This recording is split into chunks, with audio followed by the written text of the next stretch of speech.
The Walrus and the Carpenter by Lewis Carroll. The sun was shining on the sea, shining with all his might. He did his very best to make the billows smooth and bright. And this was odd, because it was the middle of the night. The moon was shining sulkily, because she thought the sun had got no business to be there after the day was done. "It's very rude of him," she said, "to come and spoil the fun." The sea was wet as wet could be, the sands were dry as dry. You could not see a cloud because no cloud was in the sky. No birds were flying overhead, there were no birds to fly. Okay, Year 5, there are 4 things that I'd like you to do based on these first 3 verses. The first thing I'd like you to do is either listen to the recording again of the first 3 verses, or you could read aloud yourself the first 3 verses of The Walrus and the Carpenter. The second thing I'd like you to do is to list some of those key features that we've hopefully talked about and you've looked at that are in those first 3 verses, and can you explain the impact that these features have on the audience when they read the poem. The third thing I'd like you to do is to tell me who is talking in some of the verses and why is that potentially funny or interesting.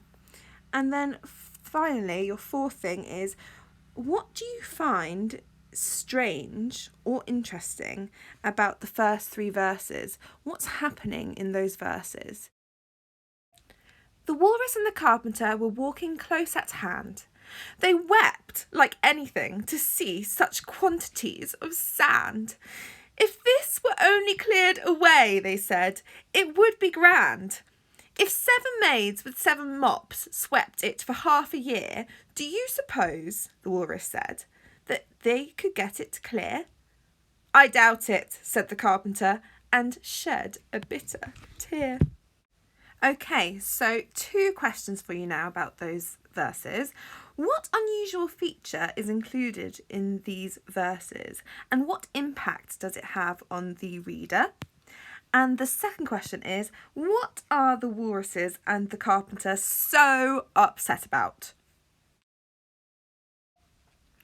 "Oh, oysters, come and walk with us," the Walrus did beseech.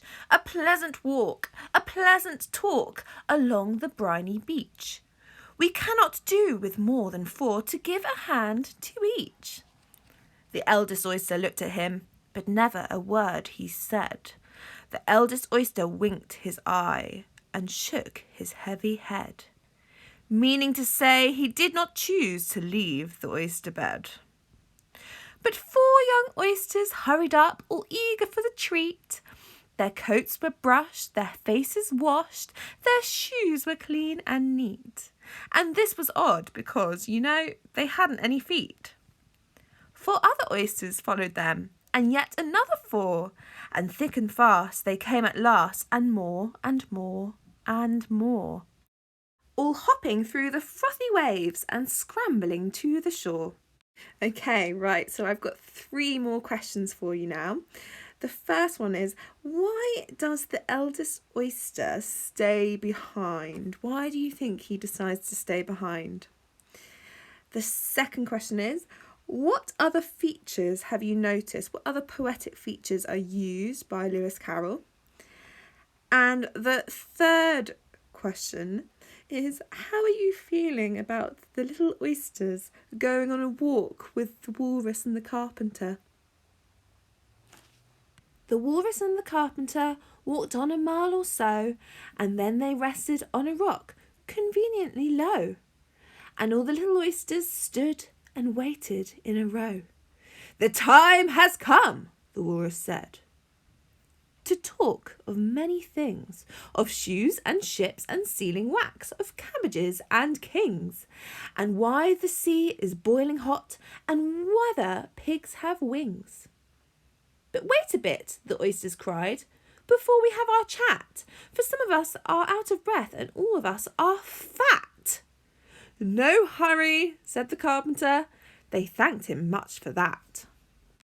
Okay, do you have any thoughts, feelings, worries about what might be happening next in the next couple of verses? Write it down in your remote learning book. A loaf of bread, the Walrus said, is what we chiefly need. Pepper and vinegar, besides, are very good indeed. Now, if you're ready, oysters, dear, we can begin to feed. But not us, the oysters cried, turning a little blue. After such kindness, that would be a dismal thing to do. The night is fine, the Walrus said. Do you admire the view? It was so kind of you to come, and you are very nice. The Carpenter said nothing but, cut us another slice. I wish you were not quite so deaf. I've had to ask you twice. It seems a shame, the Walrus said, to play them such a trick. After we've brought them out so far and made them trot so quick. The Carpenter said nothing, but the butter's spread too thick. I weep for you, the Walrus said. I deeply sympathise. With sobs and tears, he sorted out those of the larger size, holding his pocket handkerchief before his streaming eyes. Oh, oysters, said the Carpenter, you've had a pleasant run. Shall we be trotting home again? But answer came there none. And this was scarcely odd, because they'd eaten everyone. Okay, so that's the end of the poem. I hope you enjoyed me reading it to you, and I hope you've managed to answer most of the questions, if not all of the questions that I've asked you throughout the poem. I've got a couple more questions for you to end on, and the first one is, what became of those lovely little oysters? The second question is, how does the walrus feel at the end of the poem? And can you find me evidence to support your thoughts? How does the Carpenter feel about the situation? You might want to look back at some of those verses. And how do they differ? Do their feelings differ in any way? And my final question is a reflection question about your own personal thoughts. How do you feel about the way the poem ends? Do you like it? Did you enjoy the poem as a whole? Okay, so please remember you can refer back to the audio and the video, and also on Firefly I have made sure that I have put the questions along with the poem itself to help you to answer them properly and look carefully at what I've asked of you. Okay guys, thanks.